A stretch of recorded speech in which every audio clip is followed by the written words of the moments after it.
gid ko mag-give up kay kabalo man gid ko nga kapaningkamot amang ginikanan para maka-eskwela mi ay matagaan mig life na para sa mo. Ang nag-ila lang yung gusto is ma-plaster mi pohon. So, grabe po gid nga pagpaningkamot sir. Balag bisag unsa na gid ka kuan kalisod ang academics pero suko lang gid kay naamay ka paningkamot para sa ato. Ma'am, so para sa imo ma'am, unsa di ay tuod ang pinaka-effective nga study technique ma'am kay para usab pud nga kini bitaw makapasar ngadto na sa mga exams no nga hilabi lang sa ato mga sukintig paminawan sa pagkakaroon nga daghan tag mga naminaw sa pagkakaroon nga so sama nato nga kini bitaw nga mag-take og board exam sa umaabot aduna ba effective nga study technique nga ato ang pag-aangay pagabuhaton ma'am? Para sa ako, sir, is dapat gid ilhon gid sa di may mong kaugalingon kung unsa gid ang imuhang study technique nga mag-work for you. Pareha sa ako kay medyo ma-pressure magid ka sa imong mga kauban kay kanang makita bitaw nimo sa social media, sir, nga magpilit-pilit og mga mga notes sa wall, inana. So, every day mag-memorize. Pero para sa ako, sir, kay nag-focus lang gid ko kung asa pamati na ko nga dili pa na ko gakagets kaayo. Dayon, dili gid ko hilig ada magsulat-sulat sa wall or mag-print and all. Ang ako agad is mangita gid ko og kanang actual board exam questions. Then ako agad i-try og answer. If dili na ko maansiran, mao dayon to ang akong i-review. Ang mga sayop dayon ato, mao dayon to akong i-focus para kabalo ko kung unsa gyud dili pa kayo nako maayo nga masabtan and kung unsa pud gyud tong kabalo nako or na master na nako nga mga concept. So kuan lang gyud, sir, indon lang gyud nimo kaugalingon, focus sa kung unsa ka mas dali makasabot.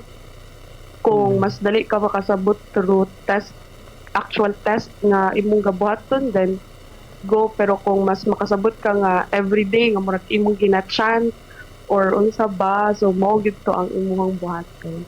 Ilhon man gid ang imong kaugalingon ug ang imong study technique nga mag-work for you. Taas-taas mo pod ang time, so mabalaan gid nimo kung what works best for you. Insakto gina siya ma'am no nga kini syempre nga kanang magbabutang gayud kita o kini ang importante gid kaayo pud no nga pagpangandam pud nato nga tula sa atong kaugalingon hilabi na usab no nga sa pagkakaroon nga aduna tay plano nga makapasa ngadto na sa exam. Ma'am, pwede ba nato masahiran kay aduna mo gyud mga tinuuhan sa kini bitaw kung mag-take o mga board exam. So ambot lang ma'am kung gi-take ba ni nato nga tula sa atong kaugalingon. Ma'am, so personally mo tanak ko ani sa imo ma'am no agay bitaw magsuot o kining underwear nga pula ma'am or kining o kana unsa na gibuhat mo ni nato ma'am sa atong kaugalingon? Yes, sir. Nagpalit gyud og kuan underwear nga pula. Actually, akong partner gipalitan ko niya og 5 ka underwear nga pula para daw Monday, Tuesday, Wednesday, Thursday, Friday. So, pati kayo apil bra gip kuan gyud gipulag gyud pero kuan gyud depende na lang sa gyud sa imo ha. Actually, kavitadan murag naa gani mga kauban ako sa review center nga nagpa-perma gyud sa ilang panty og brief nga pula. Dayon mo na kanang magpatahal daw ko no sa mga top notchers. Then unsa pa to ilang tinuuhan. Pero ang ako rin gibota to kay katong underwear nga pula and then nagpatahal gid ko sa akong loved one isa ka lapis dayon sa ako dayon FTRC lecturer na top 1 si Ma'am Bell nagpatahal gid mi og lapis. So basin it will work for you guys.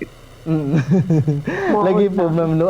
No wala may no ay mawala ma'am no kung aduna tay mga gipang tuuhan hilabi na usab pud no kay kanang mao magli ang mga sagad nga pabuhaton sa kining hilabi na katong mga mag-take og kining mga board exam. Ma'am, sa pagkakaroon ba ma'am usa dito ni mong mensahe sa ato abang mga sukintig paminaw hilabi na usab sa katong mga gusto nga makapasar og ingon katong mga nangabagsak bitaw ma'am dayon sa pagkakaroon gusto na pud sila mag-retake na pud unsa ito ni mo mga inspirational message alang kanila ma'am, go ahead. Ang ako lang may kaingon is kanang just learn to manage your time.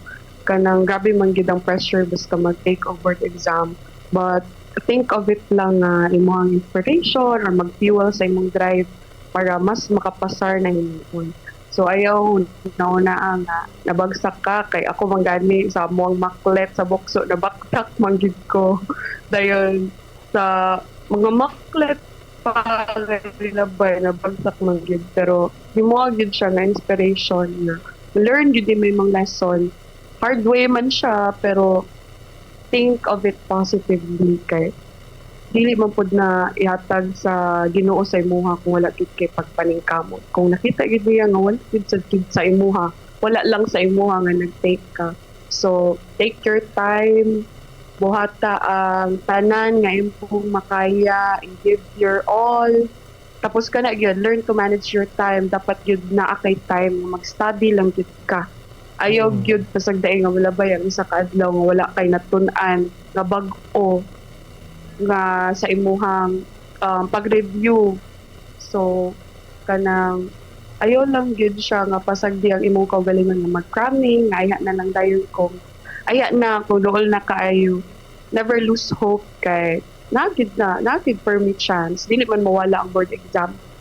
Dili pud mawala ang pag-eskwela pero make sure na ang imong panghuna-una para gid permi sa imong future kung unsa ang mas makakaayon sa future ninyo. So, kana lang dito.